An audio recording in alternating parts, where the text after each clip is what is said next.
It's been 6 months since the launch of the Xbox Series X and PlayStation 5, and plenty of people are still having trouble tracking down and buying a next-gen console.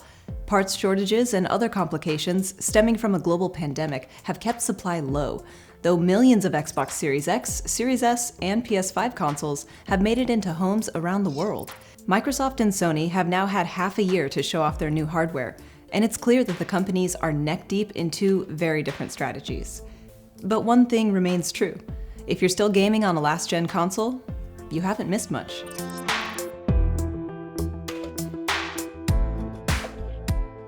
The PS5 and Xbox Series X launched with a simple promise. They would be better, faster, and stronger than the previous generation. Because, duh. And they'd usher in a new standard for living room gaming, 4K and 60 frames per second.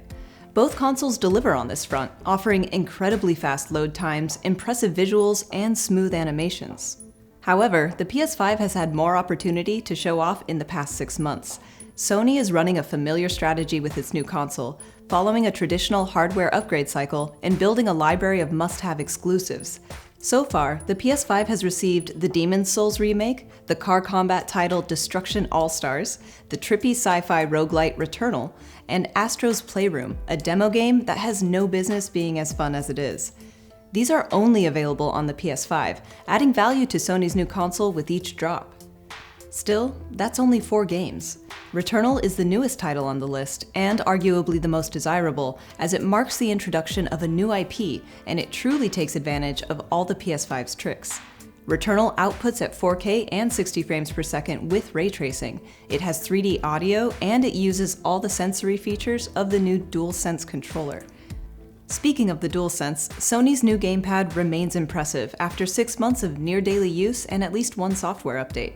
It's super precise, providing haptic feedback in response to animations like raindrops, explosions, and wind, while the trigger tension changes according to which weapon you have equipped. Personally, I still adore the DualSense. Now let's talk about the Xbox Series X. There are literally 0 major exclusives on the console, and Microsoft actually had to delay its biggest release, Halo Infinite, after it became clear in early videos that it wasn't up to par for next gen. That said, the Series X shares a handful of new games with the PS5 and last gen systems, like Assassin's Creed Valhalla and Resident Evil Village, and it actually handles cross-platform titles as well or better than the PS5. The Series X delivers on its promises of variable refresh rates and broader support for gaming at 120 frames per second. And it also has something the PS5 doesn't: expandable storage. The Series X supports gaming on an expansion card, while the PS5 only recently allowed players to store games on an external SSD, but not play them. This is huge, as plenty of PS5 owners have already been forced to delete downloads in order to make room for new games. But when it comes to software, the Xbox ecosystem is all about Game Pass. This is where Microsoft's strategy pivots away from Sony's. Xbox Game Pass Ultimate is a subscription service that offers access to a library of more than 150 games on Xbox consoles and PC. Plus, it unlocks EA Play, Xbox Live, and Microsoft's cloud gaming beta on mobile devices. Game Pass Ultimate costs $15 a month, and for the past year or so, these subscriptions have been boosting Microsoft's bottom line. Game Pass is available on the Xbox Series X, allowing customers to fill their SSDs with existing releases and old favorites. And while these games tend to look and perform better on the Series X than on older gen consoles, there's nothing in the Game Pass library that can fully show off the new Xbox hardware. There are a handful of games that have been upgraded to run on the Series X, like Dirt 5, Gears 5, and Yakuza Like a Dragon. But when it comes to fresh, tailor-made experiences, Xbox fans are out of luck. Microsoft promises a handful of Series X exclusives are on their way in the next few years, including Halo Infinite, Microsoft Flight Simulator, Fable 4, Hellblade 2, Stalker 2, and a Perfect Dark reboot. There's also a slew of titles coming out of Microsoft's ZeniMax acquisition, which includes major studios Bethesda's id and Arcane, and these are slated to be exclusive to Xbox platforms. However, most of these titles don't have a firm release date.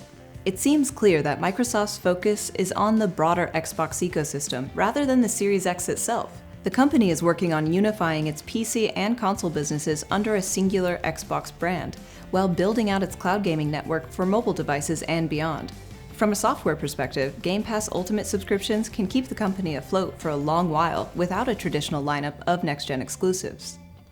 Sony has a subscription service too, but it's nowhere near the scale of Game Pass.